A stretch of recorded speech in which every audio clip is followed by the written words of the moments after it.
the world around you never stops moving. From the moment you wake, there's a quiet pressure, sometimes so subtle you barely notice it, other times loud and urgent, pulling you into the current of schedules, alerts, meetings, tasks. You scroll, you answer, you react. You move so fast that stillness begins to feel like laziness. Every second whispers, you're behind. And so you chase faster, harder, further. But in this constant motion, have you ever wondered, what if you're not behind at all? What if the sense of being late, of missing something, is only an illusion born from speed? The universe, in its vast silence, isn't rushing you. It isn't measuring you by your calendar, your output, your hustle. It's just waiting for you to return to this moment, to breathe fully, to feel again. You've been running so long, maybe you forgot, presence is not found in arrival, it's found in a pause. We've been taught to believe that productivity is virtue, that to be constantly doing is to be doing well. But the truth is, rest, reflection, and slowness have value that can't be quantified. How many times have you caught yourself opening a new tab before you've even finished the last? Filling every empty second with something, anything, because stillness feels unnatural, or worse, unproductive. In the rush to achieve, we abandon ourselves. We ignore the body's signals, the heart's quiet longings, the soul's hunger for meaning. And yet, the most profound realizations don't come when we're sprinting, they come when we stop. When we surrender the pressure to perform, we begin to remember who we are beyond what we do. Slowness isn't failure. It's where alignment lives. And maybe, just maybe, it's the only place where the universe can finally reach you. There's a secret most people don't know. The universe doesn't scream to get your attention. It whispers. It gently nudges. It speaks in soft moments, quiet realizations, subtle synchronicities. But you can't hear it when your mind is loud, when your day's packed edge to edge, when your inner world is spinning as fast as the outer one. To truly hear the universe, you have to get quiet enough inside to listen. That's not easy in a culture that idolizes the grind, that rewards the fastest, loudest, most visible. But the most sacred messages don't arrive with fanfare, they arrive in stillness. In a moment when you're simply staring at the sky, and you feel, for no logical reason at all, that you're exactly where you're supposed to be. In the hush between two breaths, when time pauses just long enough for truth to surface. The silence you're avoiding might actually be the language of the cosmos. But most of us are afraid of silence, aren't we? Not just the silence outside, but the silence within, the one that reveals what we've been suppressing. Because when we finally slow down, the things we've been running from begin to catch up. Doubts. Regrets. Unanswered questions. Buried pain. And so we speed up again, filling the gaps with distractions, scrolling, binging, overworking. It feels safer to stay busy than to face what might surface in stillness. But what if you could learn to meet that inner silence not with fear, but with curiosity? What if slowing down didn't mean you're losing your edge, but returning to your center? There's a reason ancient wisdom across cultures points to stillness, meditation, retreat. It's not about escaping life, it's about making space to feel life again. To listen not just with your ears, but with your soul. And when you do that, when you choose to be present without needing to be productive, something soft and powerful begins to unfold. The noise fades. The fog clears.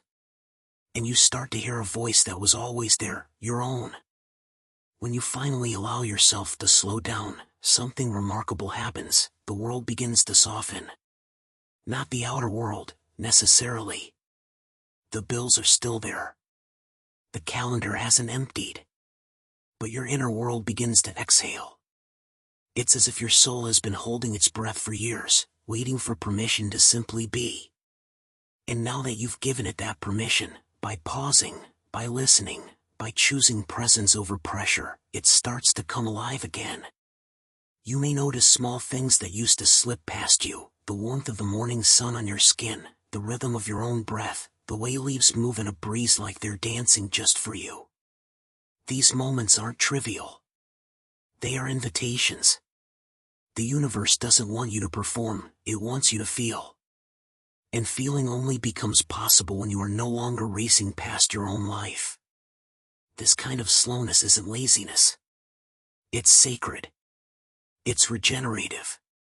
It's a return to rhythm, the rhythm of your heartbeat, your intuition, your natural energy cycles. We weren't meant to run at the speed of algorithms. We weren't built to be constantly notified, constantly updated, constantly on. Our nervous systems are wired for stillness, for cycles of activity and rest. But in the modern world, rest is mistaken for weakness, and stillness for stagnation. So we push ourselves past our limits, ignoring the signs, pretending we're machines. But even machines break down. And we're not machines. We're miracles. When you begin to honor that, by choosing to slow down, to do one thing with presence instead of 10 things with haste, you start to reclaim something essential, your aliveness. And in that aliveness, the universe begins to meet you halfway. You start seeing signs. You feel more aligned. You hear whispers that sound like clarity, like direction, like peace. This is not magic. It's not even mysterious. It's what happens when you finally create the conditions for your soul to breathe. It speaks. Life speaks. The universe speaks. All it ever wanted was for you to listen. So now, here you are, quiet, aware, present. You've walked slowly through a space most people rush past. You've breathed into the stillness, into the emptiness, and discovered it isn't empty at all. It's alive, with wonder, with clarity, with the parts of yourself you've been too busy to feel.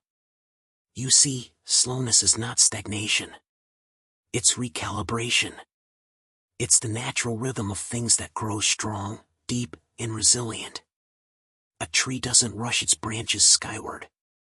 The stars took billions of years to shine. And yet, we expect ourselves to blossom overnight. But now, you've stopped. You've listened.